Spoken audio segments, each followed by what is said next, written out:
Kawhi Leonard is pulling the heist of the century and is going unnoticed. With a legendary career, Kawhi has amassed 2 finals, 2 DPOYs, 5 All-Star and All-NBA selections, and 7 All-Defensive Team selections. A super impressive number of accolades, which has also earned him a spot on the NBA 75 list. Now, I would give y'all a 5 to 7 minute intro on how he rose to stardom, but we already mostly know this. Drafted in 2011 by Indiana and traded to San Antonio as a raw defensive prospect. He became a Finals MVP and Defensive Player of the Year just a few years later.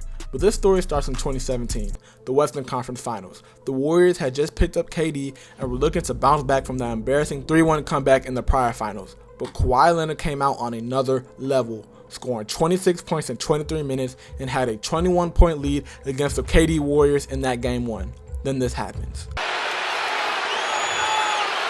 Again, that's what they call all the time when you get your feet into the landing space of the shooter. That ankle taking a pounding here in the third quarter, one that was already sore. I think you need to if you're going to take a foul, put a guy who's not going to play in on the free throw so that when you throw it in, you don't have one of your better players taking an unnecessary foul. One of the nastiest things you can do to someone as a basketball player that plays the game at this level, any level, honestly. Zaza Pachulia re-aggravates Kawhi's past ankle problems and he is injury-plagued for the rest of the next season. Now, with this season-nagging injury, the Spurs medical team was behind his back, of course, and allegedly, the Spurs medical team told Kawhi he was cleared to play, but he chose to still sit out and found other doctors for more advice. This kind of led to tension and awkwardness in the Spurs franchise, especially when apparently a doctor said that Kawhi is faking his injury. This is a huge accusation to make on a person, especially on a sensitive topic like this. Because either way, if he was or wasn't faking his injury, that can create extremely negative connotations. For example, if he was faking his injury, that's nearly exposing that he had no intention to play for the franchise at all. And if he wasn't, that's just a mess up thing to say, period, and can create really awkward moments within that franchise. Especially about a dude who had already done so much for the Spurs in that short amount of time. And we all know the type of guy Kawhi is. He's shy, doesn't talk much, and keeps all of his personal business to himself. So we as fans have no clue how we felt about this whole situation. I mean, he doesn't even have social media. So we had no clue what was going on and how he was feeling at the time. But the season ends up playing out, and Kawhi only ends up playing 9 games that whole year, and with the tension seemingly reaching an all-time high, reports came out that he has requested a trade.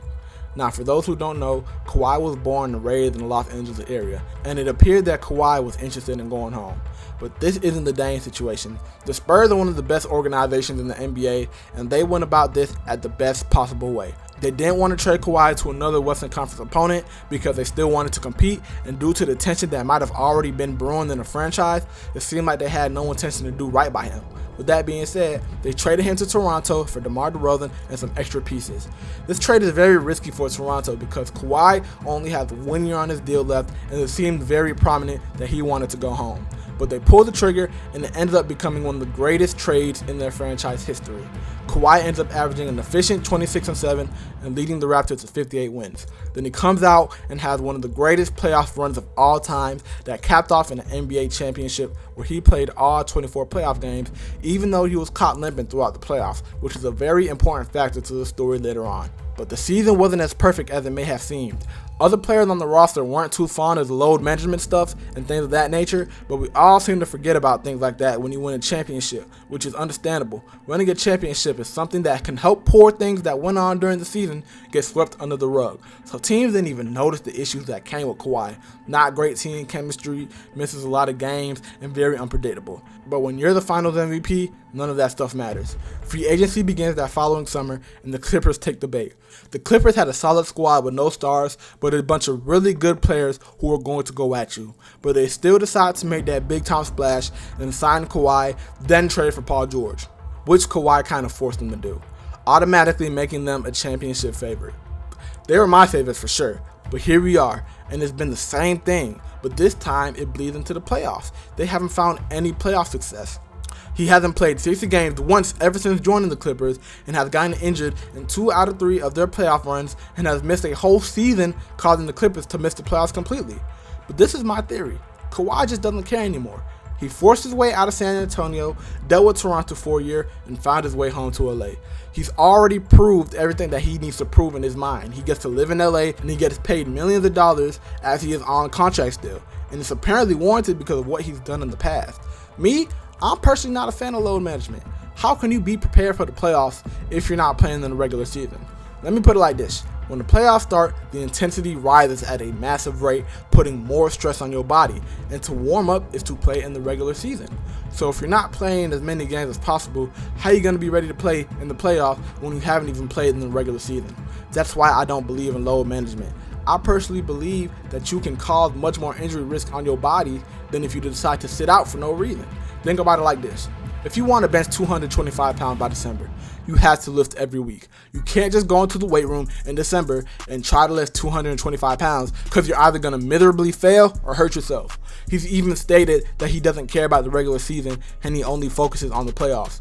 But I don't think that's the way to look at it. I mean, look at how Kawhi is built. This man is a stout, 6'7", built, strong as ever man, and still deals with injuries at an unprecedented rate.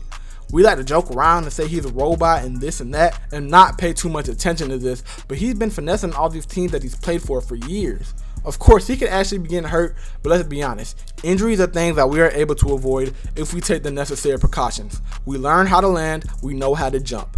There's no reason why Kawhi hasn't played 65 games yet since 2017, or has only played in the playoffs fully healthy since 2019, in my opinion, of course.